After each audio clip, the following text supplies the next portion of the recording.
రక్షణ యాత్రలో మనం కొనసాగుతున్నాం. మన పట్ల దేవునికి ఉన్నటువంటి ప్రణాళిక ఏంటో మనం తెలుసుకుంటూ వచ్చాం.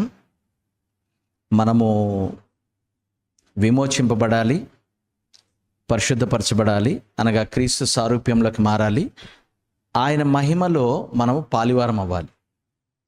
అంటే ఒరిజినల్గా మానవుడు ఏ స్థాయిలో ఉండాలని దేవుడు ఉంచాడో దాన్ని మిస్ అయినటువంటి మానవుడు మళ్ళీ అదే స్థాయికి రావాలి.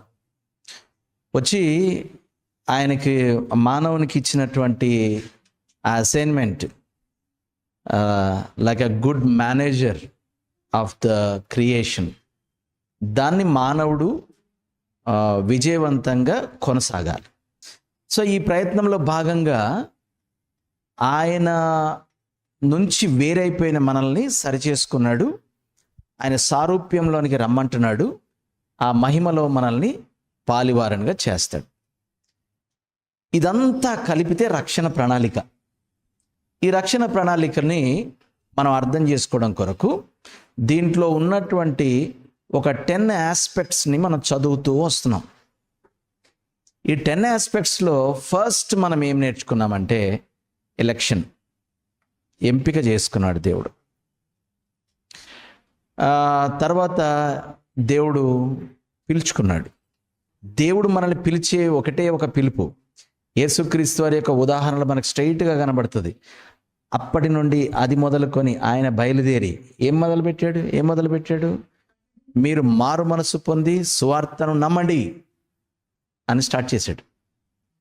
He gave a call, the gospel call. ఆ తర్వాత ఆ సువార్త ఇంప్లిమెంటేషన్లోకి రావడానికి కావలసిన మెకానిజం, అది సక్సెస్ఫుల్గా పనిచేయడానికి కావలసిన ఏర్పాట్లన్నీ కూడా తన మరణ పునరుద్ధానాల ద్వారా నెరవేర్చి, ఇక మీరు వెళ్ళి ఈ శుభవార్తను వాళ్ళకి చెప్పండి. ఆ పిలుపులో యేసుక్రీస్తును గూర్చినటువంటి సత్య సువార్త ఉండాలి. ఏంటి సువార్త? లేఖనముల ప్రకారమైన సిలువ వేయబడ్డాడు, శ్రమ నొందాడు, 3వ దినమని తిరిగి లేచాడు. ఆయన ఎవడో చచ్చిపోతే ఆయన ఎవడో లేస్తాడు, నాకేంటి? ఆయన లేచినట్టుగానే నిన్ను కూడా నీ ఉన్నటువంటి ఆ పాప కూపంలోంచి లేపగల సమర్థుడు ఆయన. లేవాలి, పిలుపు ఇది. ఇప్పుడు ఏమవుద్దనంటే ఆయన ఏం చేశాడు, నేను ఎలా స్పందించాలి, స్పందిస్తే నాకు ఏమేమి ప్రివిలేజెస్ వస్తాయి అని నాకు అర్థమైతే నేను స్పందించాలి. అలా అర్థమయ్యేలాగా సువార్తను చెప్పాలి. ఇది స్వార్థ పిలుపు. ఈ పిలుపు అందుకున్న తర్వాత ఏమవుతాం? దేవుడు ఆ స్వార్థకు స్పందించేలా అపరాధముల చేత, పాపముల చేత చచ్చిన స్థితిలో ఉన్నటువంటి మనల్ని మరల జన్మింపజేస్తాడు. మరల జన్మింపజేయగానే మనము తిరిగి జన్మిస్తాం. ఇది ఎలా జరుగుద్ది? ఎవడికి అర్థం కాదు. ఎందుకు? ఇది పైనుండి జరిగేటటువంటిది. ఎలా జరుగుద్ది? ఇది ఆత్మ సంబంధం అయింది. కేవలం నీ ఆత్మ తిరిగి జన్మిస్తుంది కాదు ఇక్కడ పాయింట్. ఆత్మ సంబంధమైనది అంటే ఆత్మ మూలముగా నువ్వు తిరిగి జన్మిస్తావు. పైనుండి తిరిగి జన్మిస్తావు, క్రొత్తగా తిరిగి జన్మిస్తావు. అప్పుడు ఏమవుద్దంటే నువ్వు దేవుని రాజ్యాన్ని చూడగలుగుతావు. ఓ, రాజ్యపు విషయాలు ఇలా ఉంటాయా? చూసిన నీవు ఆ రాజ్యంలో ప్రవేశించగలుగుతావు. సో ఈ రాజ్యమును గూర్చినటువంటి విషయాలను చూసి దాన్ని అర్థం చేసుకుంటూ ఈ కన్వర్షన్లోకి నువ్వు వస్తావు. మార్పు నొందుతూ ఉంటాం. ఇలా మార్పు నొందడానికి దేవుడు మనల్ని ఏం చేశాడు అని అంటే జస్టిఫై చేశాడు. ఇది మనం పోయిన వారం మొదలుపెట్టాం. దేవుడు తన సన్నిధిలోనికి అబ్బా తండ్రి అని రాగలిగేటటువంటి స్థానాన్ని మనకి ఇచ్చేసాడు. ఎలా ఇచ్చాడు? ఇప్పుడు జస్టిఫికేషన్ అనేటటువంటిది ఏంటి అని అంటే ఒక లీగల్ డిక్లరేషన్. అది కూడా ఏంటి? Instant legal declaration of God. అది ఎలా జరుగుతుంది అంటే దేవుడు మన మీద ఎటువంటి నేరము లేదు అన్నట్టుగా చూస్తాడట. దేవుడు ఏ నేరము లేదు, ఇతని మీద ఏ నేరము లేదు అన్నట్టుగా చూస్తాడంట. ఎలా చూడగలుగుతాడు దాన్ని అనంటే క్రీస్తు యొక్క నీతిని, అంటే కేవలం దేవుడు క్షమించినంత మాత్రాన క్షమించడం అనేది మనల్ని న్యూట్రలైజ్ చేస్తుంది. అంతేగాని ఆయన దగ్గరికి రానివ్వదు. ఆయన ఫేవర్ పొందడానికి మనకు ఛాన్స్ ఇవ్వదు. ఫేవర్ పొందాలి అని అంటే మనం రైట్ స్టాండింగ్లోకి వచ్చేయాలి. అప్పుడు ఏం చేశాడంటే క్రీస్తు యేసు అంటే ధర్మశాస్త్రానికి వేరుగా, ధర్మశాస్త్రం అయితే డిమాండ్ చేస్తుంది, నువ్వేమేం చేసే వచ్చావు చెప్పు అంటది, నువ్వు ఏమేమి సాధించావు చెప్పు అంట, నీ మెరిట్స్ ఏంటి డిమెరిట్స్ ఏంటి అంటది. కానీ ఇప్పుడు ధర్మశాస్త్రానికి వేరుగా క్రీస్తు చేసినటువంటి పుణ్యకార్యాన్ని దేవుడు చూసి ఆ క్రీస్తును బట్టి ఆయన నీతిని మనకు ఆపాదించి ఆ నీతి వస్త్రాన్ని మనకు ధరింపజేసి ఇప్పుడు మనల్ని నీతిమంతులుగా తీర్చెను అని అంటే తీర్చిదిద్దెను కాదు, తీర్పు తీర్చెను అని అర్థం అని మాట్లాడుకున్నాం. That is where we learned about imputation. Righteousness was imputed on us అంటే మన మీద ఆరోపించబడింది. మనము నీతిమంతులముగా ప్రకటింపబడ్డాం. నీతి అనే వస్త్రం మన మీద వేయబడింది అండ్ మనం నీతిమంతులముగా తీర్పు తీర్చబడ్డాం. దేన్ని బట్టి నేనేం చేశానండి, నువ్వేం చేయలా, కానీ ఈయన చేసిన నీతిని నీ మీద వేస్తున్నాను. వేసి ఇప్పుడు నేను నిన్ను ఎలా చూస్తున్నా అంటే, number 1 you are forgiven, number 2 you are righteous. ఈ ఫర్గివ్నెస్ అండ్ రైచియస్నెస్ ఈ రెండు కలిపితే యు ఆర్ జస్టిఫైడ్. ఆయన న్యాయవంతుడు, న్యాయపరంగా నీవు ఆయన ఒకటైపోయారు. ఎలాగయ్యాం? ఈయన ఒకటైనట్టు ఆయనను నమ్మిన నేను కూడా ఆయన ద్వారా ఒకటైపోతాను. That is called justification. ఇంత జరిగిందండి. రక్షింపబడడం అంటే ఊరికినే ఇక్కడ పెట్టుకున్న బొట్టు తీసేయడం, పేరు మార్చేసుకోవడం, ఎన్ని రోజులేమో ఒక రకంగా ఉండేదాన్ని ఇప్పుడేమో కొంగేసుకుంటున్నాను, నా పద్ధతులు మార్చాను, నా మాట మార్చాను, నా పేరు మార్చాను, మా గుడి మార్చాను, మా బడి ఇది కాదు. No no no no no no no మనము ఆయన సారూప్యంలోనికి మారాలి. The way we see, the way we talk, the way we behave, it should replicate, resonate Christ in me.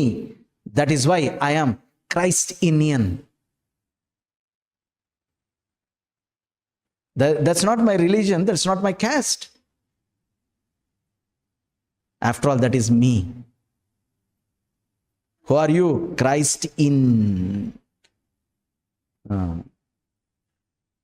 అంటారు కదా నిఫ్టియన్,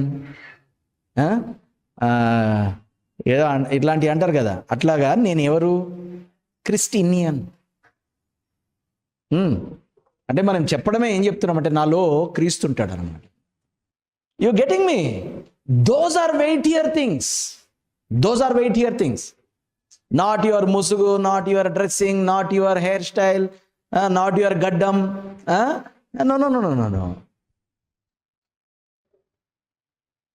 No, not those things.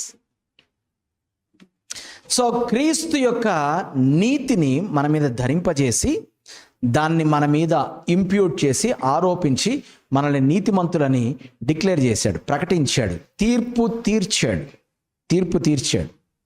So ఈ imputation సువార్త సారాంశాన్ని మనం గమనిస్తే ఒకసారి ఏమైందనంటే ఆదాము పాపం చేశాడు, ఆ పాపం నా మీద ఆరోపించబడింది, సంక్రమించింది నాకు. ఆదాము పాపం చేశాడు, ఆ పాపం నాకు సంక్రమించింది. యేసుక్రీస్తు వారు పాపం కొరకు చనిపోయారు, ఆ నీతి నాకు సంక్రమించింది. సంక్రమణం జరుగుద్ది. కాబట్టి దయచేసి ఎప్పుడు కూడా ఎక్కడ కూడా అమాయక మొహం వేసుకొని నేనేం చేశాను అనకండి. నువ్వేం చేయక్కర్లా, నీకు ఆటోమేటిక్గా సంక్రమించింది. అలాగే క్రీస్తు నుంచి కూడా నీకు ఇది సంక్రమించింది. అండ్ మరొక విషయం మనం నేర్చుకున్నాం ఏంటి అంటే, justification comes to us entirely by God's grace. ఈ మాట నేను చెప్పి ఈరోజు ముందుకెళ్ళాలి.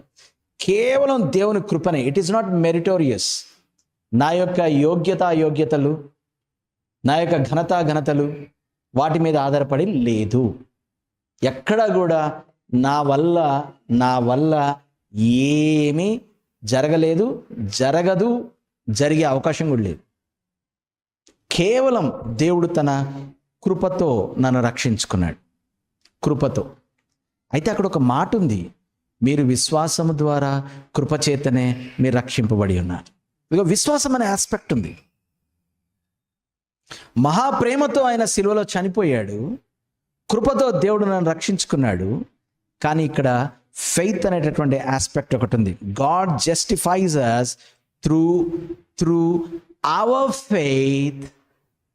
Faith in Christ. Galatians chapter 2:16, గలతీ పత్రిక 2వ అధ్యాయం 16వ వచనం. గలతీ పత్రిక 2వ అధ్యాయము 16వ వచనం చదువుదామా? గలతీ పత్రిక 2వ అధ్యాయం 16వ వచనం. నేను చదువుతాను, రికార్డ్ అవుతుంది కాబట్టి నేను చదువుతాను. 2వ అధ్యాయం 16వ వచనం. మనము జన్మ వలన యూదులమే, కానీ అన్యజనులో చేరిన పాపులము కాము.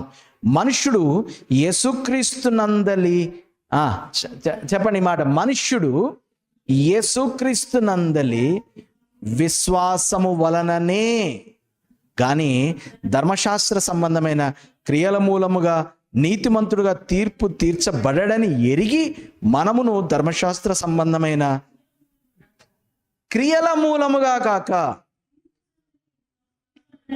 నీతిమంతులమని తీర్చబడటకు యేసుక్రీస్తునందు విశ్వాసం ఉంచి ఉన్నాము. ఇక్కడ ఏమంటున్నాడు అనంటే, క్రియల మూలముగా కాక విశ్వాసం మూలముగానే మనము రక్షింపబడడానికి ఏం చేసాం? మనము క్రీస్తు యేసునందు విశ్వాసం ఉంచాం. రోమపత్రిక 3వ అధ్యాయము 20వ వచనం చూద్దాం. ఇట్లుండగా ధర్మశాస్త్రమునకు వేరుగా దేవుని నీతి బయలుపరచబడుచున్నది, దానికి ధర్మశాస్త్రమును ప్రవక్తలు సాక్ష్యం ఇచ్చుచున్నారు. అది యేసుక్రీస్తునందలి విశ్వాసం మూలమైనది. రక్షణ ఎలాగ మనకు సంప్రాప్తం అవుతుంది అనంటే విశ్వాసం మూలముగా మనకు రక్షణ కలుగుతుంది. ఎందుకు దేవుడు విశ్వాసాన్ని ఎంచుకున్నాడు? చూడండి, చాలా జాగ్రత్తగా గమనించండి. దేవుడు కార్యాన్ని జరిగించాడు, క్రీస్తునందు అది సంపూర్ణమైంది. ఆ క్రీస్తునందలి మన విశ్వాసం అంటే క్రీస్తునందు లేదా క్రీస్తు చేసిన కార్యాన్ని మనము నమ్ముట ద్వారా, బై బిలీవింగ్, నమ్ముట ద్వారా, బై ఫెయిత్, ఆ జరిగిన కార్యము మన జీవితంలోనికి నెరవేర్పులోకి వస్తుంది. This is how God planned. ఎందుకు దేవుడు విశ్వాసాన్ని ఎంచుకున్నాడు? ఇక్కడ నేను పాత నిబంధనలో వచ్చి ఒక మంచి పాఠం చెప్తాను, చాలా జాగ్రత్తగా గమనించడానికి ప్రయత్నం చేయండి. దానికంటే ముందు let me make a statement. Because faith is the one attitude of heart that is the exact opposite of depending on ourselves. Okay, I am defining what is faith. విశ్వాసం అంటే అర్థం ఏంటి నేను డిఫైన్ చేయడానికి ప్రయత్నం చేస్తున్నాను. అంటే నా మీద నేను ఆనుకోవడం లేదు అనడాన్నే ఏమంటాం? విశ్వాసం. విశ్వాసం అంటే తమ్ముడు ఏం లేదు, నా మీద నేను ఆధారపడకుండా నాకు ఆధారమైన వాడి మీద ఆధారపడడం, that is called faith. Hello, that is the reason why God chose faith for salvation. అంటే దేవుడు ఫెయిత్ అంటే ఏమంటున్నాడు? ఇంకా నువ్వేదో చెయ్యనట్లా. ఏమంటున్నాడు? నేను చేసిందంతా చూసావు కదా, stop depending on you and start depending on me అంటున్నాడు అనమాట. That is called faith. That is called faith. జాను అంత ఒక చిన్న పిల్ల ఉందంట. నయగరా ఫాల్స్ ఉంటాయి కదా, సన్న తీగ కట్టుకొని ఒక ఆయన ఇటు నుంచి అటు నడుస్తున్నాడంట. చాలా జాగ్రత్త వినండి. ఈరోజు we are speaking about faith and works అనమాట. ఫెయిత్ అంటే ఏంటి? ఫెయిత్ అంటే ఇట్స్ అ వర్క్, అది కూడా గుర్తుపెట్టుకోండి. అటు నుంచి అటు నడుస్తున్నంట. వచ్చి అందరితో అన్నాడంట, can a man walk on the rope? How many of you are believing అన్నాడంట. ఒక మానవుడు ఆ కొండ చివర ఈ కొండ చివర ఒక సన్న తాడు కట్టి ఆ వైర్ మీద నడవగలడని ఎంతమంది నమ్ముతున్నారు? చూశారుగా కళ్ళారా? అందరు ఏమంటారు చెప్పండి ఇప్పుడు? అందరు ఏమంటారు చెప్పండి? నమ్ముతున్నారా నమ్మట్లేదంటారా? నమ్ముతున్నాం, హల్లెలూయా అంటారు. అయితే మీరు నిజంగా నమ్ముతున్నట్లయితే నాతో పాటు రండి, ఇద్దరం కలిసి నడుద్దాం అన్నాడంట. అంటే అంటే ఆ జాను అంత పిల్ల అన్నాను కదా, పరిగెత్తుకుంటే వెళ్ళి నేను వస్తా అన్నదంట. సంకనెత్తుకొని లేపి భుజాల మీద పెట్టుకొని అటు నుంచి ఇటు నుంచి అటు నడిచి వచ్చాడంట. ఏమో పిల్ల, నీకు అసలు భయం లేదు అసలు, అలా వెళ్ళిపోయావు, పడిపోతే ఎంత అందమైన జీవితం నీకు నాశనం అయిపోయినదంటే ఆయన మా డాడీ అని చెప్పిందంట. ఎవరైనా ఆ తీగ మీద నడిచాను ఎవరు? మా డాడీ. మా డాడీ చేయగలిగినది నేను కూడా చేయగలనని నువ్వు నమ్మవేమో, నేను నమ్ముతా. ఎందుకంటే I have relationship with my father. To believe it requires connection. మెడవంగని మొండి జనాంగం అండి ఇశ్రాయేలీలు. పూరేళ్ళు తిన్నారు, మన్నా తిన్నారు, అది తిన్నారు, ఇది తిన్నారు, నీ పద్దాక సనుగుతారు. అబ్బాబ్బాబ్బా, అవునా? ఎర్ర సముద్రం ఇటు అటు చీలింది పాయలుగా, గోడలాగా నిలబడిందంట సముద్రం. ఇలాగా గోడలాగా నిలబడిన మీరు సముద్రం దగ్గరికి వెళ్ళిన ఆ ఘోష ఎలా ఉంటుందో, హోర్మన్ సౌండ్, ఈ పక్కన గోడలోని సౌండ్, ఈ పక్కన గోడలోని సౌండ్. పదండి పోదాం అంటున్నాం మనం. అంటే ఇప్పుడు అలా కదండి. ఇప్పుడు సముద్రం అంటే 4 అడుగులు ఉంటుంది ఏంటండి, ఈ చివరి నుంచి ఆ చివరికి నడిచి లేపు ఒకవేళ ఈ గోడ కరిగి లేకపోతే ఎవడన్నా దాంట్లో డింగ్ మని ఏలెట్టి అనవసరంగా ఇది. మోషే గారు మీరు ఎలా చెప్పండి, మీరు ఉంటే నడుస్తారా? ఇంత చూసి పేతురుగాడికి ఇంకా ఏమనుమానం అంటే గబుక్కున దోనిలోకి వెళ్ళక. అవునా మాట్లాడేస్తాం మనం. పేతురు నమ్మలేకపోయాడు, ఇశ్రాయేలు నమ్మలేకపోయారు. ఏముందండి, దేవుడు కార్యం, అది దేవుని కార్యం. అవునా, దేవుని కార్యమా? రా తీగ మీద నడుద్దాం రండి.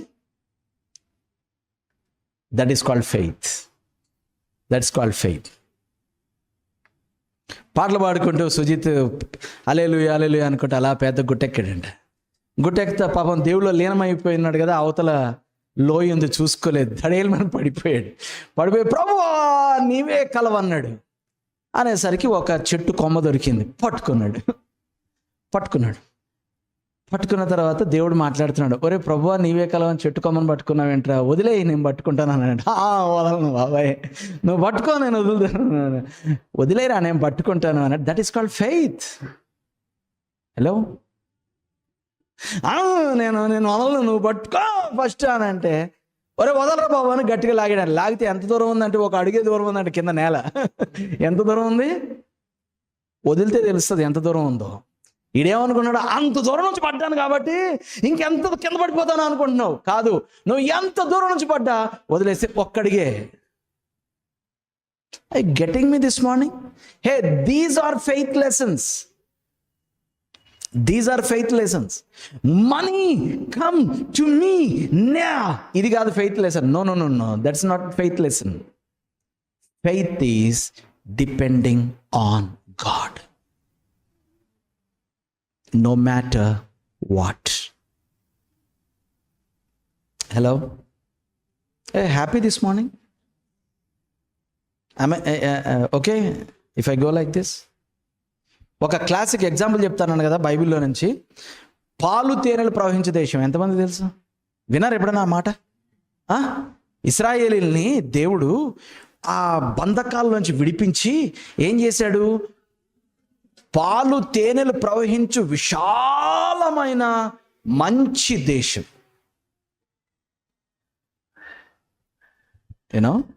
ఆగండి, అక్కడే ఉండండి. అబ్రహాము ఒక దేశాన్ని చూశాడంట. దేవుడు నడిపిస్తుంటే ఇంకా ఇలా, అబ్రహాం ఎక్కడ చూస్తున్నావు అంటే, ఆగండి, మీరు జరగండి, దేవుడు గారు కొంచెం జరగండి. ఏం చూస్తున్నావు అబ్రహాం? పునాదులు గల పట్టణం ఏదో కనబడుతుంది నాకు, ఇది కాకుండా. దాన్ని బైబిల్ ఏమన్నది తెలుసా? విశ్వాసం అన్నది. మనం ఎక్కడ ఆగిపోతాం తెలుసా? అబ్రహాముకి దేవుడు వెండి, బంగారము, ఒంటెలు, గాడిదలు, దాసి జనాంగం ఇస్తే అబ్రహాము వాటన్నిటి మీద నుండి ఆగండి, అవతలేదో కనబడుతుందంట. పునాదులు గల పట్టణము కొరకు అబ్రహాము నిరీక్షించాడంట విశ్వాసంతో. ఇది కాదు, విశ్వాసంతో. He could see that. కీర్తనకారుడు భయంకరమైన శ్రమల గుండా వెళుతూ ఏం చూస్తున్నా అంటే, ఆగండ్రా, నా విమోచకుడు సజీవుడనియు. ఎక్కడ చూస్తున్నాడు? ఆ, అక్కడ చూస్తున్నాడు, అక్కడ ఏదో కనబడుతుంది ఆయనకి, ఒరిజినల్ ల్యాండ్ ఏదో కనబడుతుంది. మనము పాలు తేనెలు ప్రవహించి విశాలమైన మంచి దేశం దగ్గర అక్కడ ఆగాం. అక్కడికే వస్తున్నా. ఐగుప్తులో బానిసత్వంలో ఉన్నారు కదా, కానానులో స్వతంత్రించుకోవాలి కదా. ఆ దేశాన్ని మీరు ఎప్పుడైనా మ్యాప్ మీద జియోగ్రఫికల్గా చూడండి. అంతవరకు మనం స్టడీ చేయలేదు కాబట్టి నేను బైబిల్ ఉంచుకొని చెప్తా. యెరూషలేమునకు ఎక్కిపోవచ్చుండగా, ఇలాంటి మాటలు ఎప్పుడన్నా విన్నారా? ఎక్కిపోవడం అంటే ఎక్కడికి? కొండ మీదకి. ఓకే, అలా ఉండండి. గాఢాంధకార లోయలో నేను సంచరించినప్పుడు అంటే అది చుట్టుపక్కల ఎక్కడ, ఇప్పుడు రాజమండ్రిలో ఉన్నాడు, దేని గురించి రాస్తాడు పాటలు ఇలా చూసి, అబ్బా వెరీ గుడ్. సో ఇప్పుడు దావీదు గారు ఇట్లా చూసి ఏం చూస్తున్నాడు ఆయన? కొండలు, లోయలు. నా కళ్ళు గోదావరి వైపు చూచుచున్నవి అన్నాడా? ఏమన్నాడు? ఆయన గోదావరి గట్టు కనబట్లా, ఆయనకి ఏం కనబడుతుంది? కొండల తట్టు నా కన్నులు ఎత్తుచున్నా. చుట్టూ ఏం కనబడుతున్నాయి చెప్పండి? కొండలు, లోయలు, మెట్టలు. ఆ మెట్టలు చూసి అంటున్నాడు, ఆ మెట్టలను నువ్వు సమాన భూమిగా చేస్తావు, నువ్వు ఆశపడుతున్నాడు.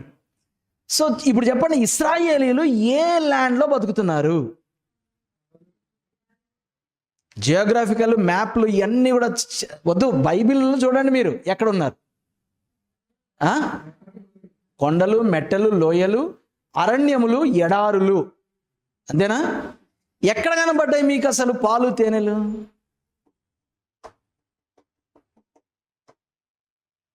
ప్రాక్టికల్గా, ఫిజికల్గా, జియోగ్రాఫికల్గా పాలు తేనెలు అసలు అక్కడ ఎక్కడైనా కనబడ్డాయా? దేవుడు డ్రిప్ ఇరిగేషన్ నేర్పించాడు వాళ్ళకి.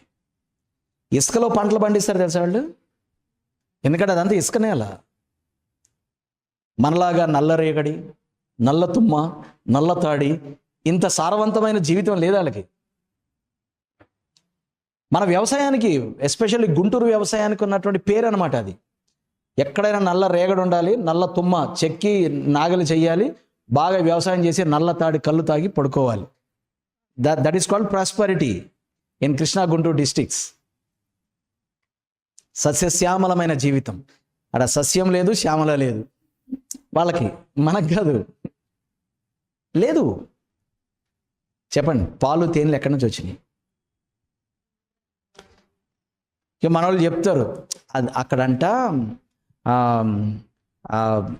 పశువులకి పొదుగులు పెద్ద పెద్దగా అయిపోయి ఆ కొండల నుంచి అలా నడుస్తుంటే పాలు కారిపోతుంటాయి అంట. ఎంత పెద్ద జెర్సీ ఆవుకు కూడా పాలు అలా కావండి. పిల్లొచ్చి కుతికితే తప్ప పాలు బయటికి రావు. అలాగా కొండల్లో తేనె పట్టులా కట్టేసి గాలి తగలగానే తేనె అలా కారిపోతుంటుంది. ఇమాజినేషన్స్ అంతా. Reading between lines in a wrong way. 2 లైన్లు చెప్తే మధ్యలో పారాగ్రాఫ్ చదువుకోవచ్చు, అది వేరే విషయం. ఇది వేరే ఇమాజినేషన్స్ అన్నమాట. విశాలమైన మంచి దేశమా, 12 ట్రైబ్స్ ఆక్రమించుకోవాలి. ఆల్రెడీ బయలుదేరింది 6 లక్షల మంది. పిల్లలు జల్లలు తయారు, వీళ్ళంతా అసలు ఎక్కడ కొట్టుకు వస్తున్నారు. అసలు పాలు తేనెలు ఎక్కడున్నాయండి? ఎక్కడున్నాయి? ఎక్కడ ఫిజికల్గా లేవు. నో.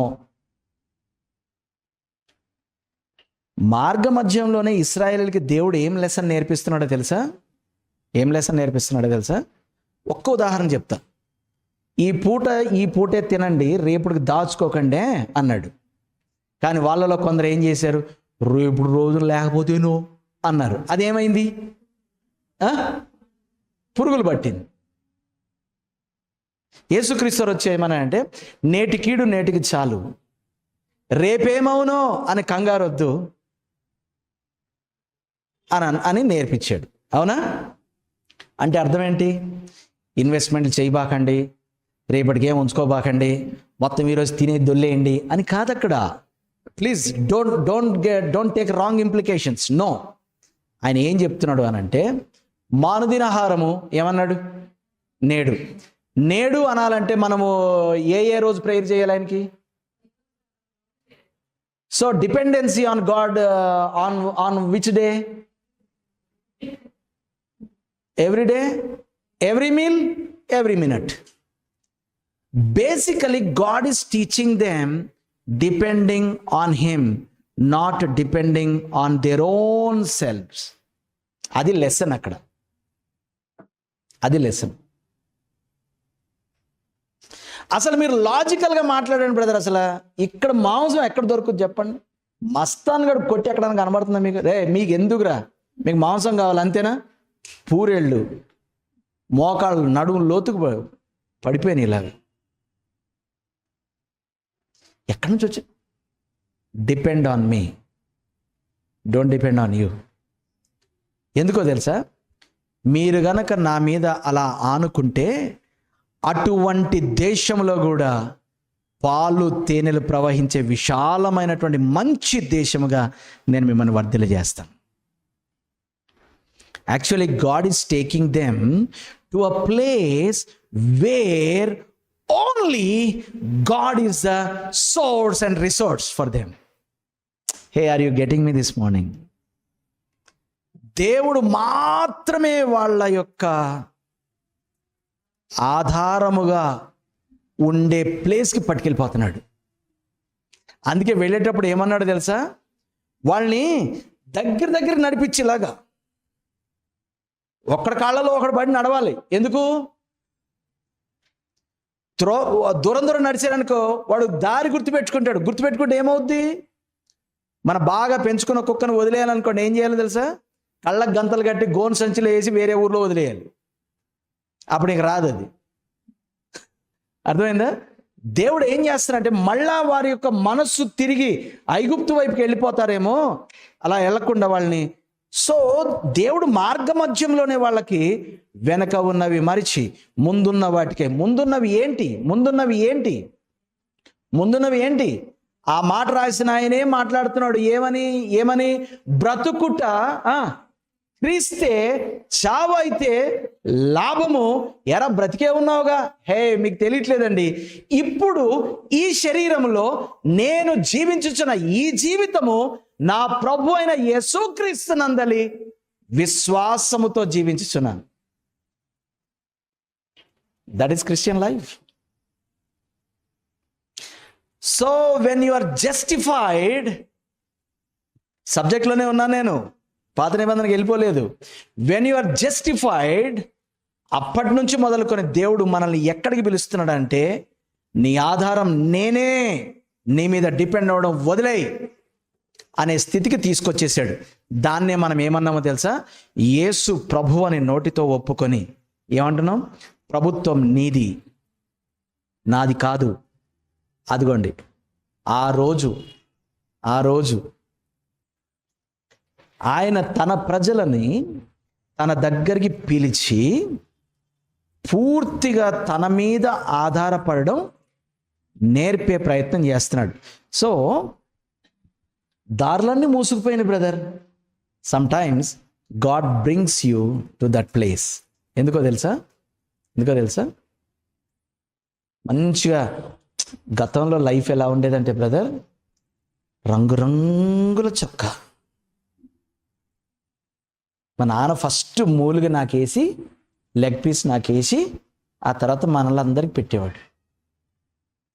మా అమ్మ నాన్న నన్ను మర్యాదగా చూసుకునేవారు, ప్రేమగా చూసుకునేవారు. ఇప్పుడు ఏమైందంటే, ఎక్కడ పడ్డాడు? గోతిలో. చెప్పండి ఒకసారి అందరూ, ఎక్కడ? గోతిలో కిందకు చూస్తే వెళ్ళగలుగుతారా? వెళ్ళలేరు. పక్కన చూస్తే, పక్కన కాదు అసలు, గొయ్యి రౌండ్గా ఉంటుంది మామూలుగా, చుట్టూ కూడా close. The only way out is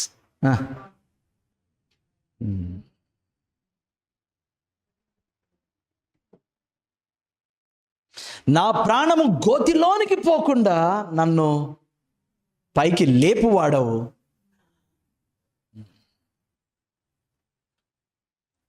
so పొరపాటును కూడా, ఎందుకు ప్రభువా నన్ను గోతిలో పడేసావు, ఎందుకు ప్రభువా నా ద్వారాలని మూసేసావు, ఎందుకు ప్రభువా నేను పక్కకి వెళ్ళలేకపోతున్నా, కిందకి వెళ్ళలేకపోతున్నా, ఒరే పైకి రారా, పైకి రారా. పైనున్న వాటి అందే మీరు లక్ష్యముంచుడి. ఎవరుంటారు పైన? ఫెయిత్ అంటే ఏంటని చెప్పడానికి నేను ఇవన్నీ చెప్తున్నాను నేను మీకు. What is faith? Why faith? Faith is the one hard attitude which says, not me, but you. నేను కాదు, నువ్వే. నువ్వు లేకపోతే నేను లేను. నా వల్ల ఏమి కాదు. నీకు వేరై నేనేమి చేయలేను. శరీరమందు ప్రస్తుతం జీవిస్తున్న ఈ జీవితము నా ప్రభు అయిన నీ యందు విశ్వాసముతో మాత్రమే జీవించగలుగుతున్నాను తప్ప నాకు వేరే మార్గం లేదు. This is called faith. అలా చెప్పగలిగిన వాళ్ళని ఏమంటారంటే బిలీవర్స్ అంటారు అన్నమాట. ఏమంటారు? Believers. So now tell me, where is the పాలు తేనెల దేశం? పాలు తేనెలు ప్రవహించు విశాలమైన మంచి దేశం ఎక్కడుంది? చెప్పాలి, మీరు దీనికి ఆన్సర్ చెప్పాలి. చెప్తేనే ముందుకెళ్తా. ఎక్కడుంది? చెప్పండి చెప్పండి. ఎక్కడుంది అంటున్నాను నేను. ఎలా వస్తుందో చెప్పాను. ఎక్కడుంది? ఎక్కడుంది? పాలు తేనెలు ఎక్కడున్నాయి? ఎక్కడున్నాయి అంటే వాళ్ళు నివసిస్తున్న స్థలంలో ఎవరుండాలి? అది అన్నమాట. కృపాక్షేమములు ఎక్కడున్నాయి? ఆయన దగ్గర ఉన్నాయి. బుద్ధి జ్ఞానములు ఎక్కడున్నాయి? హల్లెలూయా. సో నేను ఎక్కడుంటే ఒరే అక్కడ పాలు తేనెలు ప్రవహిస్తాయి. సో ప్రతి దానిలో కూడా దేవుణ్ణి చూస్తూ దేవుని యందలి విశ్వాసంతో దేవుని సారూప్యానికి మారేవాడిని ఏమంటారంటే బిలీవర్ అంటారు. That is the reason why God chose faith for salvation. రక్షణ పొందడానికి విశ్వాసం. నా విశ్వాసం ఎందుకయ్యా అంటే వెరీ సింపుల్, నువ్వు ఆయన మీద డిపెండ్ అవ్వమని. నువ్వు ఆయన మీద డిపెండ్ అవుతే తప్ప నువ్వు రక్షణ పొందే ఛాన్స్ లేదు. యాకోబు పత్రికలోకి వద్దాం ఒకసారి. మరి యాకోబు ఏమంటున్నాడు దీని గురించి? మార్టిన్ లూథర్ గారు చాలా పోరాటాలు చేశాడు. యాకోబు అసలు పరిణతి లేనటువంటి పిల్లకాకి లాంటి వాడండి, ఆ బుక్ను అసలు ఆల్మోస్ట్ తీసేద్దామండి అన్న రేంజ్లో పోరాటాలు చేశాడు. ఎందుకో తెలుసా? నీతిమంతుడు తన విశ్వాస మూలంగా జీవించునని ఆ పదం పట్టుకొని మార్టిన్ లూథర్ గారు బయటకు వచ్చాడు, ప్రొటెస్ట్ చేశారు.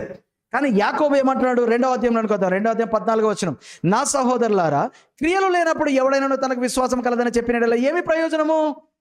అరే రే రే, James is speaking about what? He speaking about క్రియలు. పౌలు గారితో మరి యాకోబు విభేదిస్తున్నాడా? పౌలు ఏమంటున్నాడు? ధర్మశాస్త్ర సంబంధమైన క్రియల మూలముగా కాక ధర్మశాస్త్రమునకు వేరై. వినండి, ధర్మశాస్త్ర మూలమైన క్రియల వలన కాక ప్రభు అయిన యేసుక్రీస్తు విశ్వాసం వలననే అంటే ఇక్కడ యాకోబు గారు ఏమంటున్నారు? సహోదరులారా, క్రియలే లేనప్పుడు విశ్వాసం కలదని చెప్పిన ఏమి ప్రయోజనము? అట్టి విశ్వాసం అతనిని రక్షింపగలదా? ఇప్పుడు ఏమంటారు? క్రియలు కావాలంటారా? ఈయనండి ఇలా మాట్లాడుతున్నాడు, నేనేమో విశ్వాసం అన్నాను అని మార్టిన్ లూథర్ గారు పోరాటం చేశారు. కొంచెం అర్థం చేసుకోవడానికి ప్రయత్నం చేద్దాం. సహోదరుడైనను సహోదరి అయినను దిగంబరుడై ఆనాటికి భోజనము లేక ఉన్నప్పుడు మీలో ఎవడైనా శరీరములకు కావలసిన వాటిని ఇయ్యక సమాధానముగా వెలుడి, చలి కాచుకుని తృప్తి పొందుడని చెప్పినట్ల ఏమి ప్రయోజనము?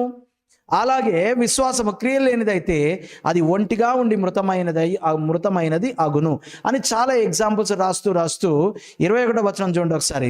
మన పితరుడైన అబ్రహాము తన కుమారుడైన ఇస్సాకును గురించి మాట్లాడుతూ వచ్చాడు. చాలా జాగ్రత్త వినండి. ఇప్పుడు మనం దీన్ని ఏం అర్థం చేసుకోవాలి అని అంటే, దీన్ని మనం ఎలా అర్థం చేసుకోవాలి అని అంటే, యాకోబు రాసినటువంటి పత్రికలో విశ్వాసం గురించి ఏమని రాశాడు అని అంటే, this was a demonstration to show that we have faith. నాకు విశ్వాసం ఉంది. ఉందా? ఎట్లుంటుంది చెప్పు అని అంటే దాని కరస్పాండింగ్ క్రియలు చెయ్యండి అని అర్థం అక్కడ. అప్పుడు కదా నువ్వు రక్షింపబడిన వాడవు అని రుజువు అంటున్నాడు. యాకోబు పౌలుతోటి విభేదించట్లేదు. ఇన్ఫ్యాక్ట్ పౌలు చెప్పిన మాటల్నే నొక్కి ఒక్కాని చెప్తున్నాడు. అబ్రహాం గురించి ఒక ఉదాహరణ తీసుకున్నాడు. మన పితరుడైన అబ్రహాము తన కుమారుడైన ఇస్సాకును బలిపీఠం మీద అర్పించినప్పుడు అతడు క్రియల వలన నీతిమంతుడని తీర్పు పొందెను. అంటే అర్థం ఏంటి? అబ్రహాము దేవుని నమ్మెను. 12వ అధ్యాయం 15వ అధ్యాయం 17వ అధ్యాయంలో ఆల్రెడీ డిక్లేర్డ్. అబ్రహాము దేవుని నమ్మెను, అది అతనికి విశ్వాసముగా ఎంచబడెను. చాలా జాగ్రత్తగా మీరు దీన్ని అర్థం చేసుకోవడానికి ప్రయత్నం చేయండి. అబ్రహాము దేవుని నమ్మెను, అది అతనికి నీతి అని ఎంచబడి. How Abraham was justified? He was justified by faith. అయితే మరి నువ్వు నీతిమంతుడిగా తీర్చబడ్డావు కదా, ఏది నీ నీతి కార్యాలు చూపించు అని అంటే, నువ్వు నమ్ముతున్నావని గ్యారంటీ ఏంటో చూపించు అని అంటే, అప్పుడు ఇస్సాకును బలి ఇవ్వడానికి సిద్ధమైపోయాడు. దాన్ని బట్టి అతడు నీతిమంతుడని ఆయన చేసిన కార్యం, ఆ డెమాన్స్ట్రేషన్ బట్టి అతడు నీతిమంతుడని నిర్ధారణ అయింది. అర్థమైంది మనకి. ప్రూఫ్ అది, నాట్ వర్క్స్. ఫెయిత్ తోటి క్రియలు చేస్తాం. క్రియల వలన రక్షింపబడము. విశ్వాసంతో రక్షింపబడ్డ మనము ఆ రక్షణకు సంబంధించిన క్రియలు చేసినప్పుడు అవును ఇతడు విశ్వాసి అని నిరూపణ అవుతుంది. హల్లెలూయా. So that is the reason why God chose faith for salvation. Faith for salvation. ఎప్పుడైతే మన నీతిమంతులుగా తీర్చబడతామో ఏం జరుగుతుందో తెలుసా? 3 things, 3 ultimate benefits we enjoy.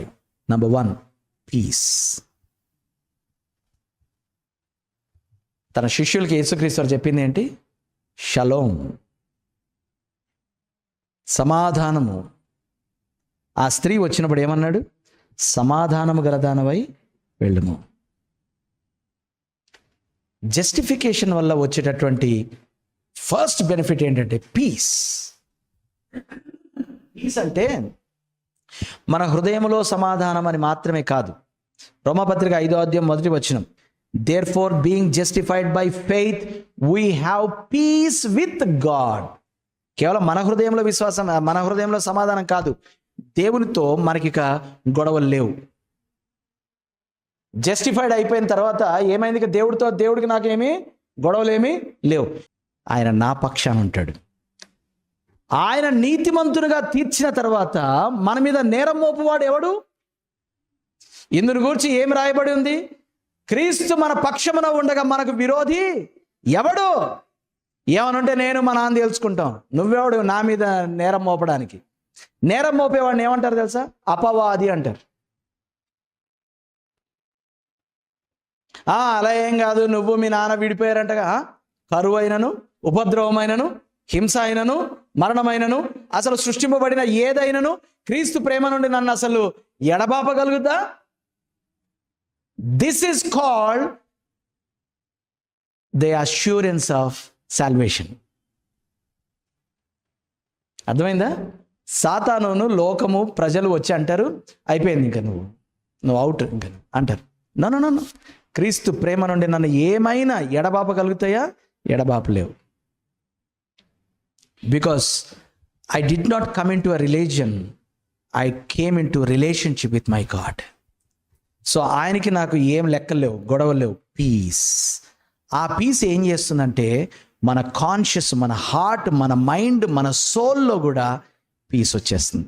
ఈ పీస్ ఎలా ఉంటుంది అని అర్థం చేసుకోవడానికి ప్రయత్నించారు కనుక అర్థం కాదు. ఏమన్నాడు తెలుసా బైబిల్లో? దాన్ని సమస్త జ్ఞానములకు మించిన క్రీస్తు సమాధానం మీ హృదయములకు, మీ తలంపులకు కావలి ఉంటుంది. Peace will guard our mind and our heart, our life. కాబట్టి మనల్ని ఏం చేసుకోమన్నాడు తెలుసా? రక్షణ నిరీక్షణ అను శిరస్త్రాణం వేసుకోమన్నాడు. అంటే ఎవ్రీ టైం మీ మైండ్, మనసు పరిపరి విధాలుగా పీస్లెస్ అయిపోతుంటే ఏం వేసుకోవాలి? దాని మీద ఏం హెల్మెట్ వేయాలంట? రక్షణ నిరీక్షణ.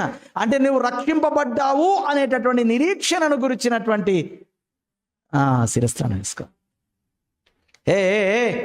You are born again and you are saved అనేటటువంటి ఆ అష్యూరెన్స్ నీ మైండ్ మీద వేసుకుంటే నీ తలంపులు క్రీస్తు సమాధానం చేత కాపాడబడతాయి.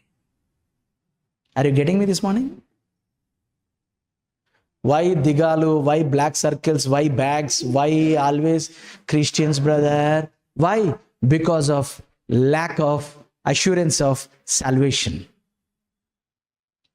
మీ పక్క వాళ్ళకి చెప్పుకోండి, రక్షణ పొందావు కదా, ఆ రక్షణ వలన కలిగే నిరీక్షణ అనే హెల్మెట్ వేసుకుంటూ ఉండాలి. ఎక్కడ? మైండ్కి. మైండ్ అంటదనమాట, నువ్వెంతరా నీ బతికెంతరా అంటది. అనగానే అంటామన్నమాట. అని తాగుదామా? తాగితే మర్చిపోలేను. మర్చిపోదామా? మరవలేను. ఈ మనసున్న మనిషి గతి ఎందుకంతే? హోప్ లేదు. ఏం హోపు? రక్షింపబడ్డాను అనే నిరీక్షణ నీకు లేదు. ఈ నిరీక్షణ మనలను సిగ్గుపరచదు. అసలు నువ్వు సిగ్గెందుకు పడుతున్నావు? రక్షణను గురించిన నిరీక్షణ లేక, ఉన్నా కూడా వేసుకోక పోలీసులు పట్టుకుంటారు. హెల్మెట్ ఉంది సార్. ఎక్కడ ఉంది? ఇంట్లో ఉంది సార్. ఎందుకు వేసుకోవట్లేదు? జుట్టు ఊడిపోద్దని వేసుకోవట్లేదు సార్. మరి తల పగిలిపోతే అంటే పగిలినప్పుడు చూద్దాం సార్. పగిలినప్పుడు చూడడానికి అప్పుడు గుండు చేస్తారు కదా, మొదటికే మోసం అయిపోద్దిగా. am I making any sense this morning? ఏమి హెల్మెట్ వేసుకోవాలండి? ఏం helmet?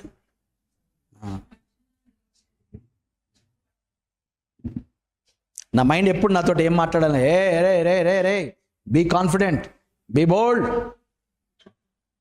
Have some hope man. Hope of salvation. ఎవడో వస్తాడు, ఏదో చేస్తాడు, ఆ హోప్ కాదు. Hope of salvation. అందుకోసం మనం సాల్వేషన్ గురించి ఇంత చదువుతున్నాం. జస్టిఫై అయిన తర్వాత మన లోపల అలాంటి పీస్ వస్తుంది అన్నమాట.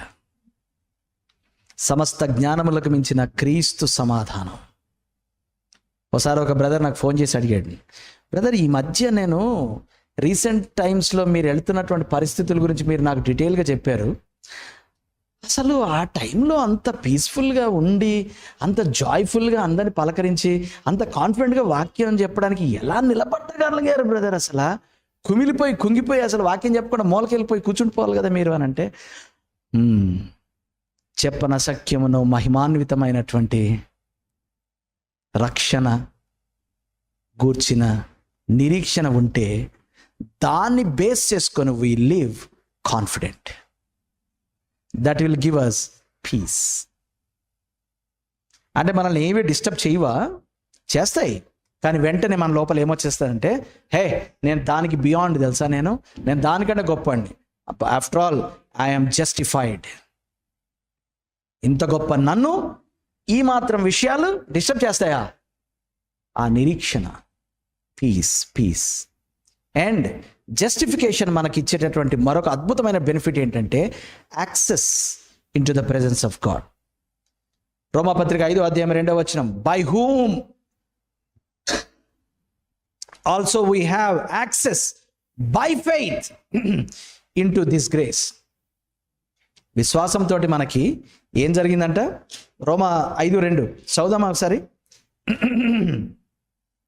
రోమా 5:2 మరియు ఆయన ద్వారా మనము విశ్వాసము వలన ఈ కృపయందు ప్రవేశము గలవారమై అందులో నిలిచి ఉండి దేవుని మహిమను గూర్చిన నిరీక్షణను బట్టి అతిశయపడుచున్నాం. ఏం చూసుకొనిరా అంత నీకు అని అంటే, ఏం చూసుకోనా అసలు నాకు ఏం జరిగిందో నీకు తెలియదు తెలుసా? ఏంటి పైనుండి అన్న పైనుండి దిగి రాలేదు, కానీ పైనుండి జన్మించాను. అండ్ ఒక విచిత్రమైన విషయం చెప్తా, ఒక విచిత్రమైన విషయం. 3వ వచనంలోనికి వెళ్దాం. 3వ వచనంలో ఏముందంటే, అంతేకాదు అనే మాటతో మొదలైంది. పీస్ బాగుంది, యాక్సెస్ బాగుంది. ఇప్పుడు ఒకటి వస్తుంది, అంతేకాదు. ఆ ఒక్క మాట చదివి వదిలేండి. అంతేకాదు అంటే అది పక్కన పెట్టండి. శ్రమ వచ్చినప్పుడు మనం ఏముంచాలి? ఓర్పు ఉంచాలి. అది పక్కన పెడదాం. ఏమొస్తుందంట? అంతేకాదు ఇంకేమొస్తుందంట? శ్రమ వస్తుంది. గట్టిగా చెప్పండి కొంచెం. శ్రమ వస్తుంది. 2 తిమోతి 3:12తో కంపేర్ చేయండి ఒకసారి. క్రీస్తునందు సద్భక్తితో బ్రతుకనుద్దేశించగోరు వానికి ఏం కలుగుతుంది? హింస కలుగుతుంది. వెన్ యు ఆర్ జస్టిఫైడ్, నీకు ఇవ్వబడినటువంటి వాగ్దానం ఏంటో తెలుసా? వస్తాయి. దేవుడు మంచోడైతే నన్ను ఎందుకు శ్రమల గుండా తీసుకెళ్ళాలి? ఎందుకు వస్తాయంటే, మనం ఈ లోకంలో ఉన్నను ఈ లోకపు వారము కాదు. ఈ లోకమంతా మనకి వ్యతిరేకం. కాబట్టి ఇదిగో మీకు ఈ లోకంలో ఏంటది? ఇదిగో మీకు లోకంలో శ్రమ. అయితే శ్రమలో మీరు ఏమన్నా ఓడిపోతారా? కాదు. అయినను ధైర్యం తెచ్చుకోండి. ఎందుకు? మీలో ఉన్నవాడు లోకంలో ఉన్నవానికంటే గొప్పవాడు. అంత మాత్రమే కాదు, ఆయన లోకమును జయించాడు. ఆ లోకమును జయించిన విజయము మీ విశ్వాసమే. అగైన్ ఎక్కడికి వచ్చావు మళ్ళీ? Faith on him who conquered the world. లోకమును జయించి మనలో నివసిస్తున్న వాని మీద విశ్వాసము ఉంచాము కాబట్టి మన లోపలికి ఏమొస్తుంది? ధైర్యం వస్తుంది. శ్రమ ఓర్పు పరీక్ష మళ్ళా ఏం కలిగిస్తుంది? అంతే కదా. ఎగ్జామ్ రాసిన తర్వాత దేనికోసం వెయిట్ చేస్తాం? రిజల్ట్స్. ఎగ్జామ్ రాయగానే మనం రాసిన వెరీ మూమెంట్ నుంచి ఏం చేస్తాం? మనము నిరీక్షిస్తుంటాం. ఎందుకు? రాబో మహిమ కోసం, రాబోయే ప్రమోషన్ కోసం. ఆ ప్రమోషన్ రావాలి అంటే ఎగ్జామ్ రాయాలి. ఎగ్జామ్ రాయగానే మనం నిరీక్షిస్తుంటాం. ఎగ్జామ్ రాయాలి అని అంటే పరీక్ష గుండా వెళ్ళాలి. ఓర్పు ఉంటేనే పరీక్ష. ఆ ఓర్పు పరీక్షించడానికి శ్రమ. So why does righteous suffer? The answer is, when suffering comes, I will exercise my faith, my patience, my perseverance. నేను ఎంత ఓర్పును కొనసాగిస్తే ఆ ఓర్పు నాకేం తీసుకొస్తుంది? నిరీక్షణ తీసుకొస్తుంది. ఆ నిరీక్షణ నన్ను ఎక్కడ తీసుకెళ్తుంది? సిగ్గుపరచకుండా నన్ను మహిమలోనికి తీసుకుని వెళ్తుంది. ఇదిగో వీటన్నిటి గుండా వెళ్ళే వాడిని వాక్యం అంటుంది జస్టిఫైడ్. ఇలా జస్టిఫై చేసి దేవుడు మనల్ని ఏం చేశాడో తెలుసా? అడాప్ట్ చేసుకున్నాడు, దత్తపుత్రులనుగా చేసుకున్నాడు. వచ్చే వారం we are going to learn about adoption.